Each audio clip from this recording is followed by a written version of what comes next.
Welcome to Faithful Doubt. My name is Jordan. Today we're going to be talking about science and God.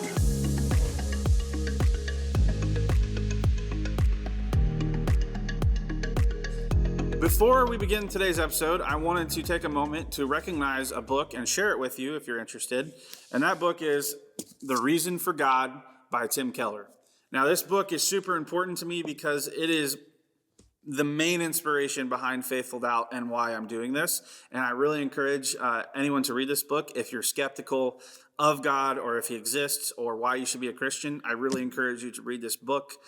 Tim Keller addresses why you might be skeptical of God, but also why you might be wrong about being skeptical about God. So take a look at that book if you're interested in that. But today's question for our episode is this: is God and science in opposition to one another?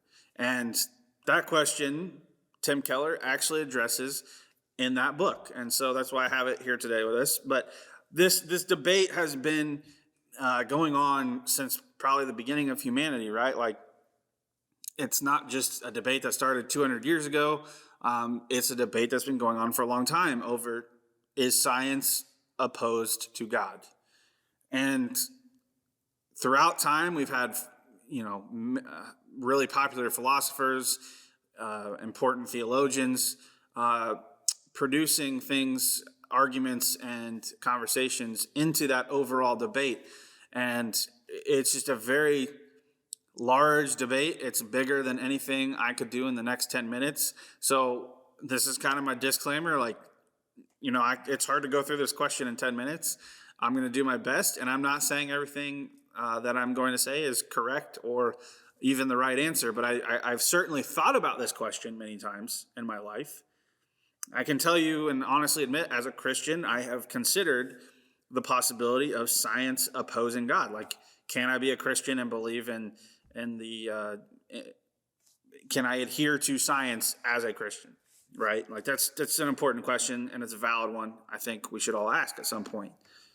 But this debate's been going on a long time, and it really picked up steam with Charles Darwin in the late 19th century. When he came up with the theory of evolution, that really gave atheism kind of like a grounded argument to oppose the theistic worldview, right? And evolution is the process, the natural, or the explanation of the natural process of all things, how things have come to be. So evolution, the theory of evolution has been very important. It's very important to science, and as well as atheists. But what evolution was never intended to be was this all-encompassing world view that explains absolutely everything about how I feel, think, and interact with my spiritual side or my beliefs. Like, it was only meant to explain the natural process of how things came to be. And there's a couple issues if you believe in evolution as a all-encompassing worldview. And that is really, when people say science opposes God, like, you can't be a Christian and believe in science. What people are really saying is the worldview of evolution really it disproves God. Like, science has disproven God. There's a major issue with that because there isn't a person that, like a scientist would say, yeah, science has completely disproven God. We all can admit that you can't fully disprove God and you can't fully prove the existence of God. Like, as a Christian, I'm admitting I exist within faith that God is real. I have no 100% irrefutable evidence, tangible evidence to prove that he exists, and no one has 100% irrefutable evidence to prove that he doesn't exist. That's just the way things are. So evolution as a all-encompassing worldview doesn't really work because it breaks down for two reasons, really. The first reason, naturalism, right? Like, evolution, naturalism, it was designed as a method to test the natural processes and things that happen in our world. Science is a method to test natural things and how they work and how we can recreate them. Science, it's one thing to say science is only a method to test for natural causes. It is a whole nother thing to say that science disproves the existence of all other causes, such as the supernatural. It's bold to even say that science eliminates or proves there's no other causes that could possibly exist. And that kind of leads you to like, well, science and Genesis, how do we view the book of Genesis? Because this is naturally where the argument goes, right? Creation versus evolution. This is the natural debate that everyone goes to. Did God create everything the way it is, or did everything evolve through a scientific process of evolution and come to exist the way it has? That is the natural argument. And so if you imagine like a spectrum, on this side, this is the reason why this question is so controversial, because on this side you have Christians who say, well, Genesis says that God created everything the way it is. That's the creation theory.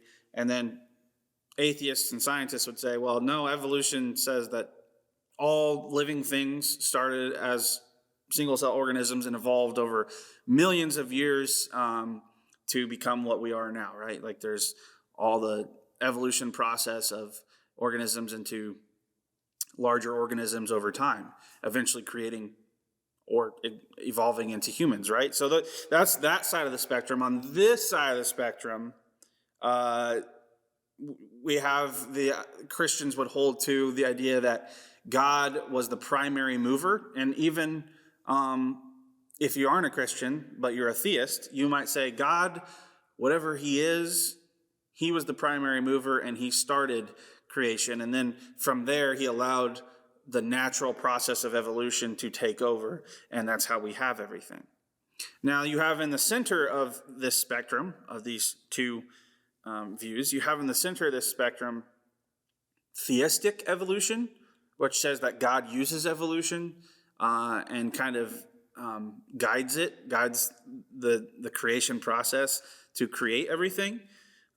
Or you have what's called the gap theory. We have gaps in the fossil records, like we don't understand how some species came into existence. They seem to have just kind of appeared. And so some people believe that over long periods of time, God intervened with large acts of creation and performed those acts over large periods of time. So that's kind of like gap theory right there. So you have this spectrum, and on one side, science and God are very diametrically opposed to one another. You have creation versus evolution. And on this side of the spectrum, you kind of have them not necessarily opposed, but also not really supporting one another. And in the middle, you have God using evolution, or throughout evolution, he supernaturally intercedes through that in the middle of that process to create things. That's kind of the large, broken down, very abbreviated version of science versus God. And this is why how we read Genesis really matters. Because if you're reading Genesis as a scientific account of how God created everything, it is going to result in misinterpretation. It's going to result in misunderstanding the point of Genesis. In the Bible, books are meant to be read as their literary genre. The Gospels, the book of Matthew, Mark, Luke, and John, the books of Matthew, Mark, Luke, and John, those are eyewitness accounts, recorded history eyewitness accounts of Jesus' life. The book of Psalms is not the same as those books. It's not meant to be read the same. The book of Psalms is poetry. It is meant to be read as poetry. While there is historical events and facts behind it, it is meant to be read as poetry. Now, Genesis is kind of difficult because we don't really know if it's an historical account or if it's meant to be read as, some kind of metaphor or poetry. Like that is a constant debate going on amongst Christians. And so the real, what we can all agree on as a Christian, and we should agree on, is that the very beginning of Genesis is not pointing to how God created everything. The purpose of the beginning of Genesis is so that we may know the author of creation. It is so that we can know God and why he created everything. And so personally, I'm going to give you my view on this. I see science and God not as diametrically opposed, but connected and supporting one another. Because if God is the creator of all things, let's just all agree for a moment that God created everything. Maybe it's not the Christian God. Maybe it's just this deity that no one can really know. Let's say there's a supernatural cause for the creation of the universe. Wouldn't that deity, that person, that thing, wouldn't he be the ultimate scientist? I mean, if he created everything out of nothing, which in and of itself is a miracle, wouldn't that mean that he has to be the ultimate scientist and know all way more about science than we could ever hope to know? Okay, let's say there is no God and things just came into existence. I don't know how you explain everything coming into existence. One explanation is the Big Bang Theory, but what happened for those first couple of seconds before the Big Bang? Where did everything come from? What caused the Big Bang? These are well-known debates in the scientific community. We don't really know what happened for the first moments of creation. So as a Christian myself, obviously I believe that God created everything. But I also see science as supporting the existence of God, because creation is it's too complex. There's too many complex things about creation for me to say there is no intelligent design or being behind that. And secondly, this is probably the most important thing. What people struggle with the most when it comes to science and God is the miracles that are performed in the Bible. And so many people say, well, all these miracles in Scripture, they couldn't have happened because science says that's impossible, right? Like the parting of the Red Sea, the virgin birth, Jesus healing the sick. Those things aren't possible. They're not natural. And science has disproven that those things can actually happen. So miracles. What are miracles? Why does Jesus perform miracles in the Bible? And every time you look at Jesus performing a miracle, he's not performing a miracle to fulfill himself, to bring himself glory. He's not like bragging to the disciples, like, "Hey, look, I'm gonna turn, whatever. I'm gonna catch all these people on fire, and it's gonna be miraculous. You won't even know how I did it. Blah blah blah. Whatever example you want to set there." Jesus isn't like bragging about his ability to perform miracles. What he does is he reveals God in all of his miracles, and he points us back to him. And so whenever he performs the miracles to heal people, he's pointing to the glory of God. When he's feeding the hungry miraculously by multiplying the loaves of bread and fish, he's pointing to the glory of God. When he raises Lazarus from death into life, it's not to brag, it's to show the glory of God, the authority and power that God has over this world. And so you look at the disciples who got to live with Jesus and experience these miracles firsthand, and even though they experience these miracles and witness them, they still have a hard time believing that Jesus is really the Son of God. Like they struggle with that. And this is the basis for faithful doubt. Our mission statement, our verse that that faithful doubt was created out of, comes from John chapter 20, verse 29. And it says, "Blessed are those who have not seen and yet have believed." Meaning, blessed are those of us who we've never seen Jesus physically and we still believe in him. Well, why does that matter, Jordan? Because the disciples who actually lived with Jesus, experienced life with Jesus, saw him perform these miracles, they still doubted that he was who he said he was. And the most famous account of that is in John chapter 20, when the disciple Thomas, after Jesus has been raised from the dead, he appears to all the disciples except Thomas isn't there. We don't know where he is, but he wasn't with all the other disciples. And so when Jesus appears to the other disciples, they believe, and then Jesus goes away for a time, and the other remaining disciples tell Thomas at a later time, he's alive. Jesus is alive, and he appeared to us. Like he was in the room with us. He's still alive, or he is now alive. And Thomas says, "No way. Like, you guys are crazy. You saw something else. You don't even know what you're talking about. Unless I see him standing before me and I see the scars in his hands from the nails on the cross, and I'm able to actually touch his scars, I'm not going to believe. Like, he doesn't even say, I doubt that it happened. He says, I will not believe it happened until I see Jesus physically. And so Jesus appears to Thomas, appears before him and says, see my scars and touch my hand. And Thomas does not touch Jesus. He just simply falls on his knees before Jesus and says, forgive me, Lord, for I doubted, I did not believe. You are truly the Son of God. And so when this verse, blessed are those who have not seen and yet have believed, the whole idea behind that is like, yeah, we can't see a physical manifestation of God, but I believe he truly exists. And there is no amount of science that can say he doesn't exist. And just because Jesus performed miracles, supernatural things, does not disprove the existence of God.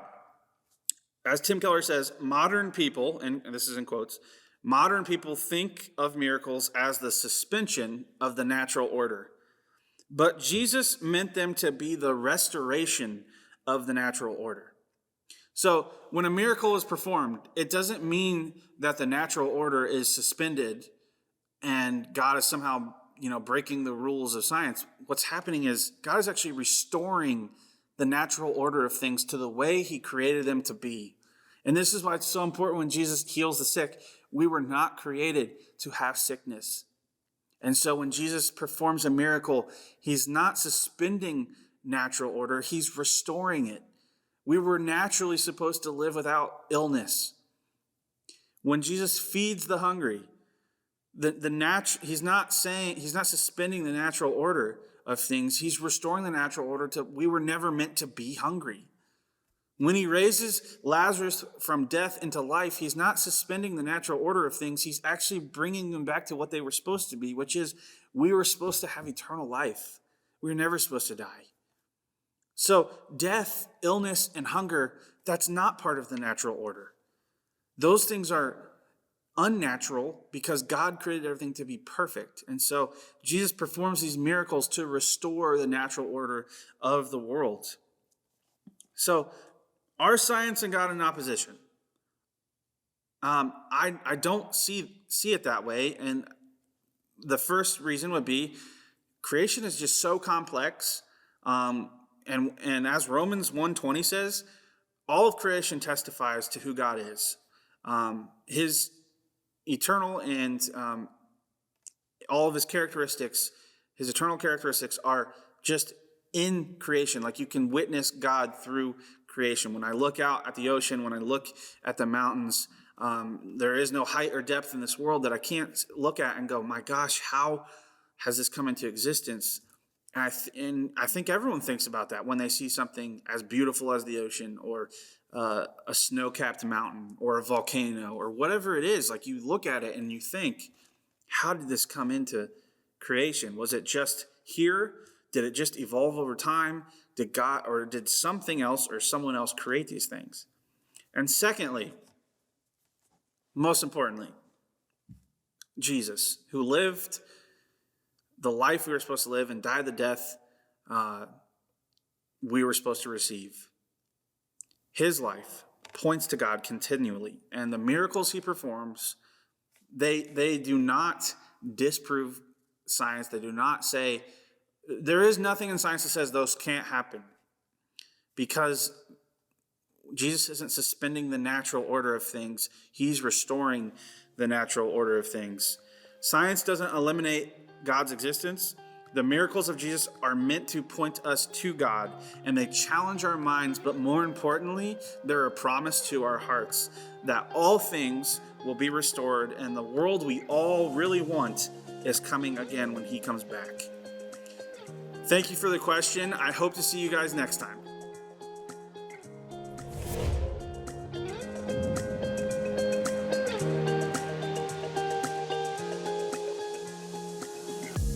Thanks for listening to this week's episode. If you'd like to see more, you can go over to our Facebook page and request to join there, or you can watch any of our episodes on YouTube, or you can check us out on Instagram and TikTok now. Or if you just like the audio and you'd like to listen, you can find us on any of your favorite podcast platforms. I'll see you guys next time.